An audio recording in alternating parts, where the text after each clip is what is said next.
Oh, hi, I didn't see you there.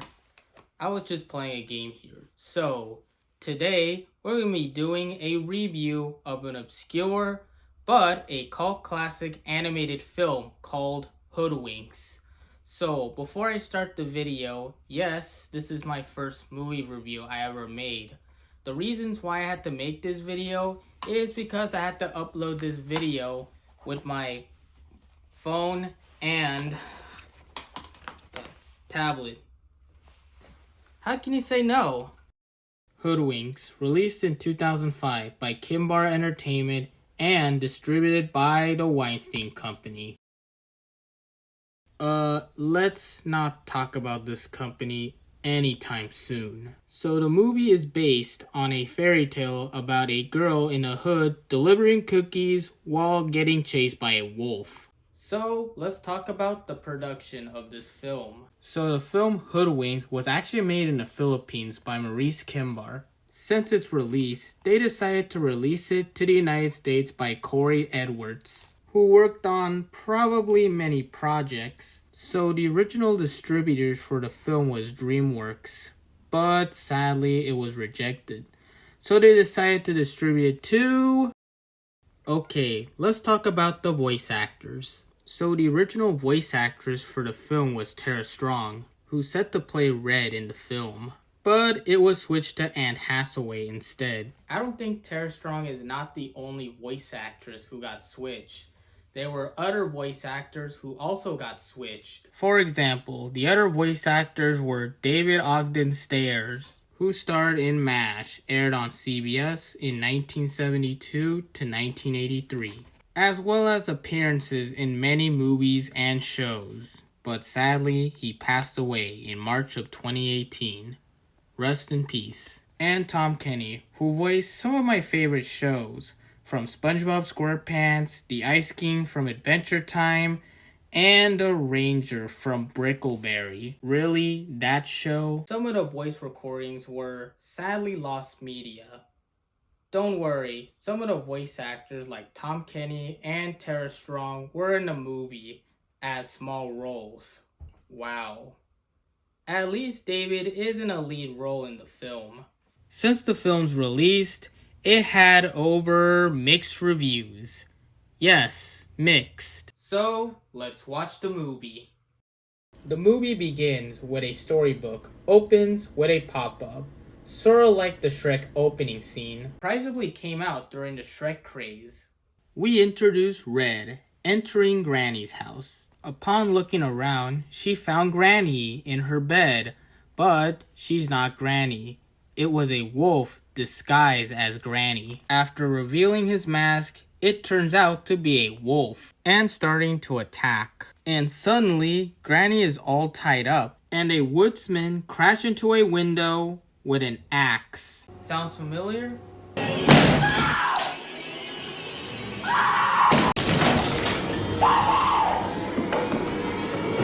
Here's Johnny! After the incident, the police had arrived. All the characters were sitting down asking questions for the incident that happens in Granny's house. So we introduce Detective Nicky Flippers, who investigate the crimes that happens in Granny's house. Oh, I don't know. You look pretty dangerous to me. What's your name? Red. And why do they call you that? Why do they call you Flippers?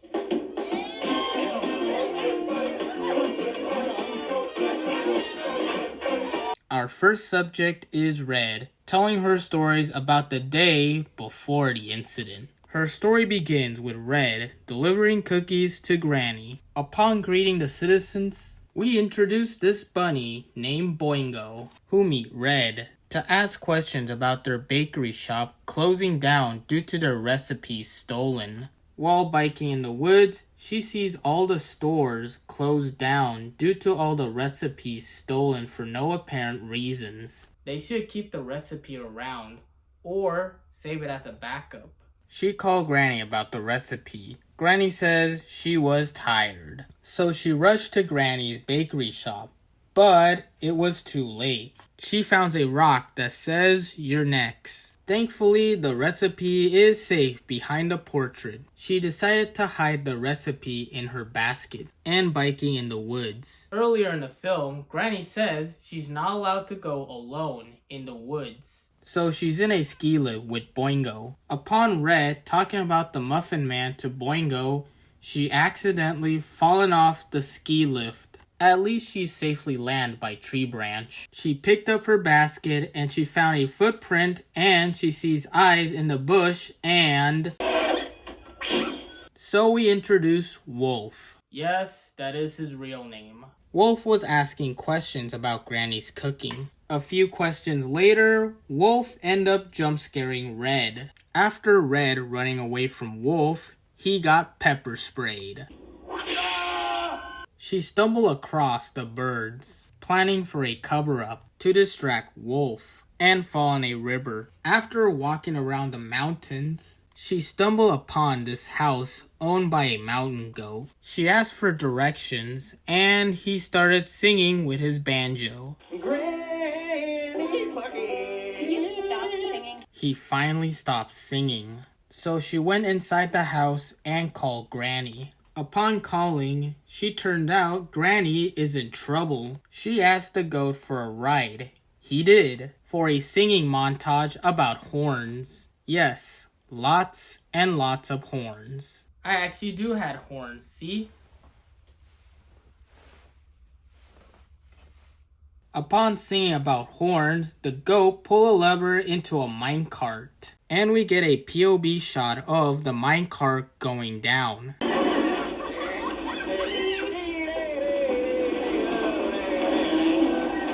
Wow, that would have been a fun roller coaster. Upon riding the minecart, there was an avalanche. Thankfully, they made it out alive. But...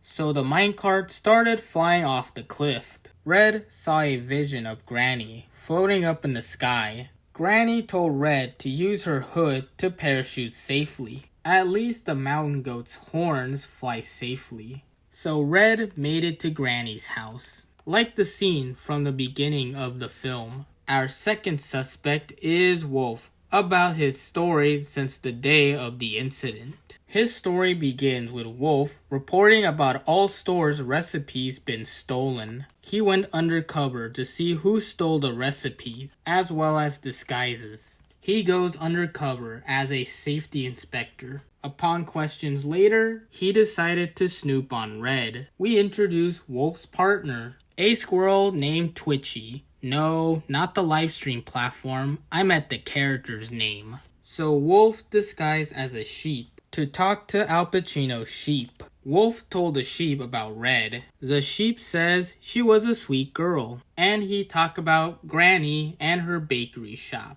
And he spot Granny up the hill. After chatting with the sheep, Wolf using a microphone to listen through the ski lift. Surprisingly, Red fall off the ski lift. In the same story as Red. After Red falls, Twitchy accidentally ate his camera and falls in the same spot. Wolf talked to Red about the recipe, while Twitchy taking his camera out of his mouth and setting up his camera, while Wolf talking to Red. Twitchy loaded a film and accidentally caught his tail and scared her away. Wolf is catching down Red and got a taxi and arrived in the same spot in the previous story. Later on, Wolf got pepper sprayed and beaten the living crap. It turns out Red was actually a well-trained karate. At least she knows how to defend herself. After the fight, Wolf is chasing Red. After the chase, and you guessed it, he fell into a river. After getting out of the river, he stumbled across with Boingo. Again. Well, Boingo told Wolf there was a shortcut. Boingo said there was a shortcut through the woods. Minutes later, they entered a cave. After searching around the cave, they finally found a way out. Surprisingly, it led up to a minecart. So they got on the minecart. Minutes into the film, you can actually see Red in the same story. While Twitchy looked around the minecart, he found some candles and it turns out to be dynamite. Wolf tried to take down the dynamite and it fell into a pile of dynamite. He tried to take out all the dynamites and caused the rails to explode, and the other cart flies out. It turns out Red was actually in the same cart, just like in her story.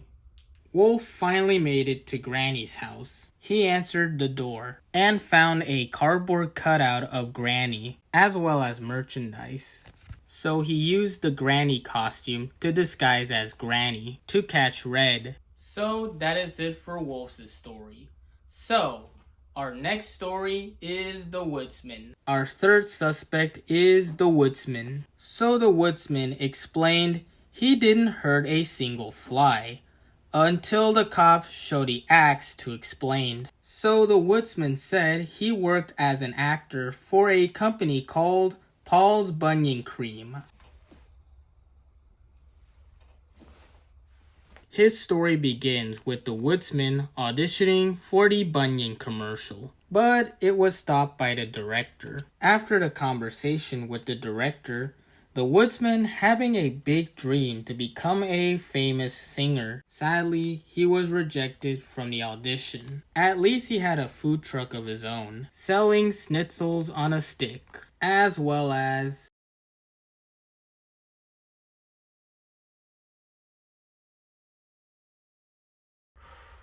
I have no words from this musical scene.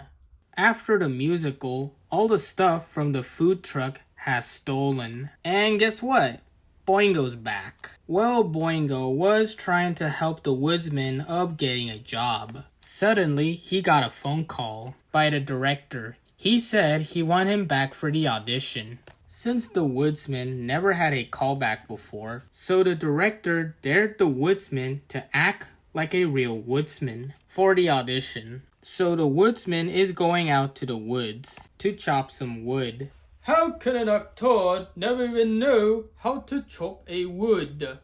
So he tried desperate to chop some wood until he take out a guidebook to chop wood. And he did chop many woods until he didn't pay attention on trees, land, on unsuspected people. Until he found a huge tree to chop on. So he did chop the tree. And it took many chops to chop down a big tree until he hears a scream. He goes to check, but didn't realize the tree was falling down and start running from a rolling tree until he jumped up the rolling tree and he stopped by 2 trees. Then crashed into Granny's window and scaring the crap out of Red and the others.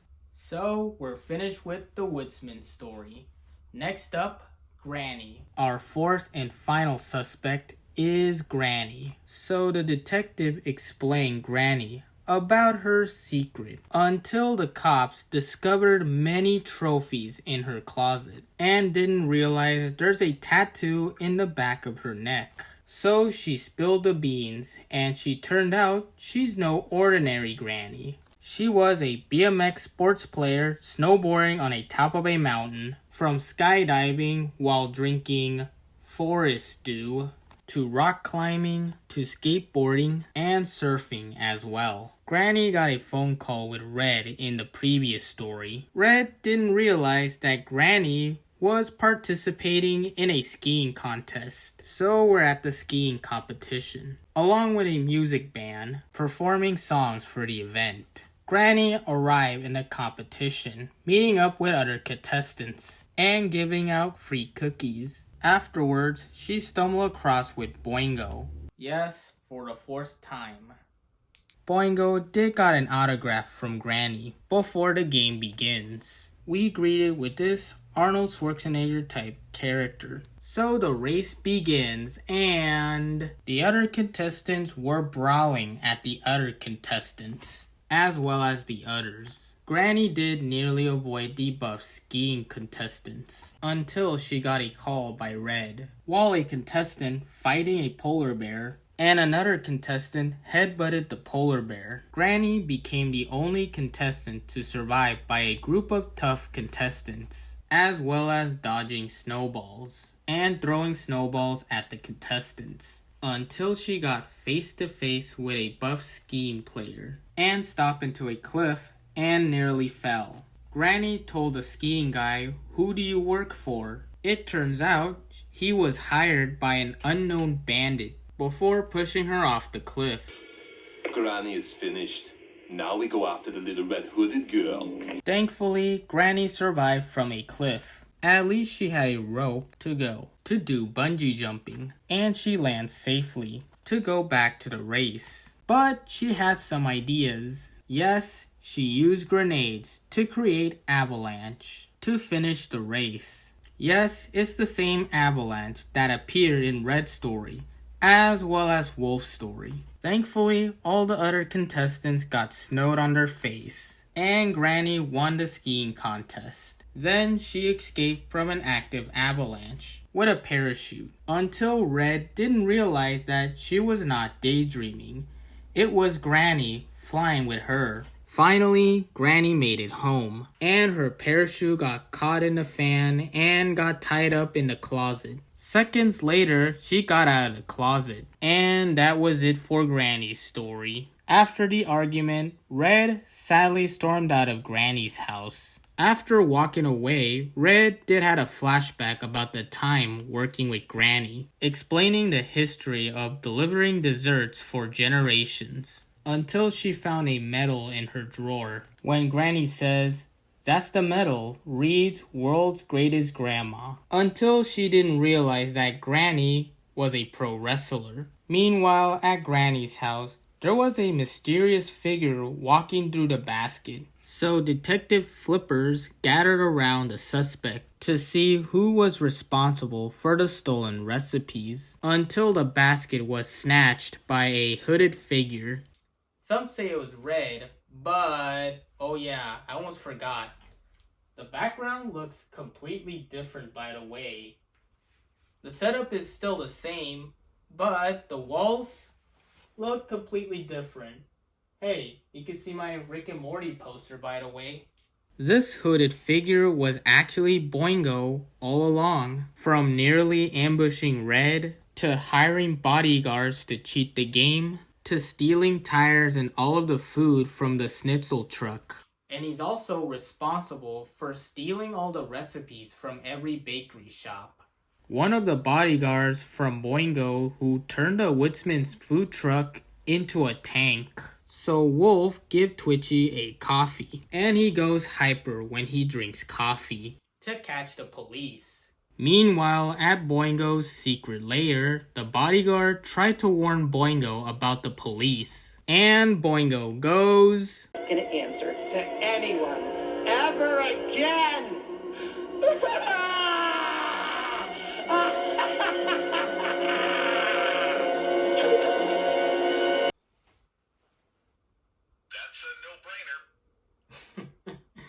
All of a sudden, Red sneaked into Boingo's lair to stop Boingo's evil plan. So they went face to face with Boingo. So they started karate fight until Boingo defeats Red. She's now become hostage by Boingo, as well as musical performance by Boingo, singing about his evil plan to make the cookies more and more addicting and build many locations to sell cookies. And then putting Red on a ski lift full of dynamite.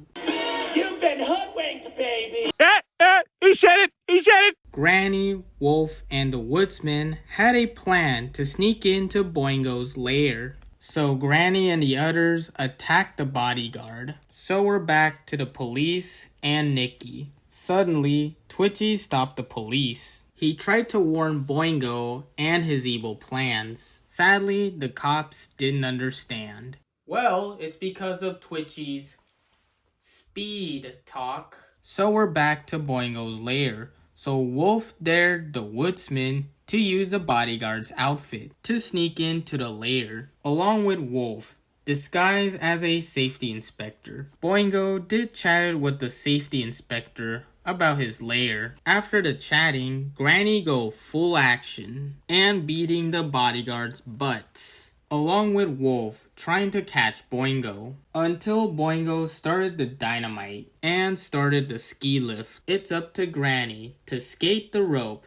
to save Red. Boingo and his bodyguards are catching Granny on a rope. Meanwhile, back with Twitchy and the police trying to communicate, until the police decided to record Twitchy's voice to understand what Twitchy was saying. It says Boingo is up to no good. At least Boingo's lair is nearby where Twitchy stops. So we're back at the ski lift, and Red successfully untied and finding her way out. Thankfully, she found a hatch to escape. Then she climbs up the door, and Granny finally made it. She saves Red before she released the emergency ledge from the ski lift, and the ski lift exploded to smithereens, and the fish were flying out. Wow, the fisherman hasn't catch a fish throughout the entire movie. So Boingo and his bodyguards catching Red and Granny's backs. They use their hoods to create parachutes before Boingo and his bodyguards got captured by the police and sending him away for good. Red and Granny land safely. Granny was feeling proud to Red. The woodsman had his truck back and the recipes. Red and the others were doing a news coverage about the event, and the woodsman finally got an acting career. Meanwhile, Red, Granny, Wolf, and Twitchy were having breakfast at a stand. Nikki Flippers showed up and congratulate Red and the others to team up for a nice help. The movie ends with Red and the others officially became the Happily Ever After agency. In conclusion, the movie did okay at the box office with some mixed reviews. The movie is just your typical Little Red Riding Hood story with a whodunit story. The film was released during the rise of computer animated films throughout the 2000s, with their own unique stories and impressive CGI animations. Well, the Hoodwinked movie was popular enough to warrant a sequel, and guess what? It was a commercial failure. Well, hey, at least the first film was enjoyable. I know, not the most perfect animated film, but it was actually entertaining.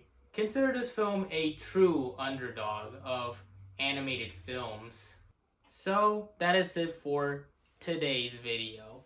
So anyways, thanks for watching, comment, like, and subscribe, and I'll see you guys in the next video. See ya!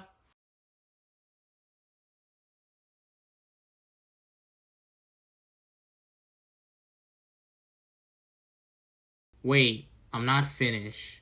This is very important. So, today, this is gonna be my last video that I ever filmed in this tripod. Yes, this is crazy. This is the same tripod that I used during the filming of this video, as well as using it to capture footage. No questions asked. During the making of this video, sadly, that piece though where I mounted my phone, it snapped completely. When I look at my tripod, all I see is tiny cracks that it might snap off in seconds. So instead, I decided to bring a suitable replacement for my broken tripod. That is a selfie stick.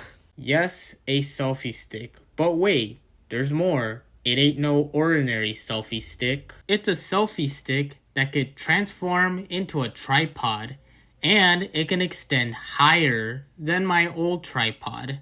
Not just one selfie stick, but I got another selfie stick, which was a smaller one that I had. I used this smaller selfie stick as a phone holder for my microphone. The smaller one only extend a little high. Yes, I always keep the smaller one down. Okay, back to that large selfie stick. But don't you know that this selfie stick can detach the shutter button Cool, right? So I use the shutter button, so I click record though, filming a live action part for my videos, without touching the phone. Okay, that's enough talking about my new equipment. So anyways, thanks for watching, and I'll see you guys in the next video. See ya.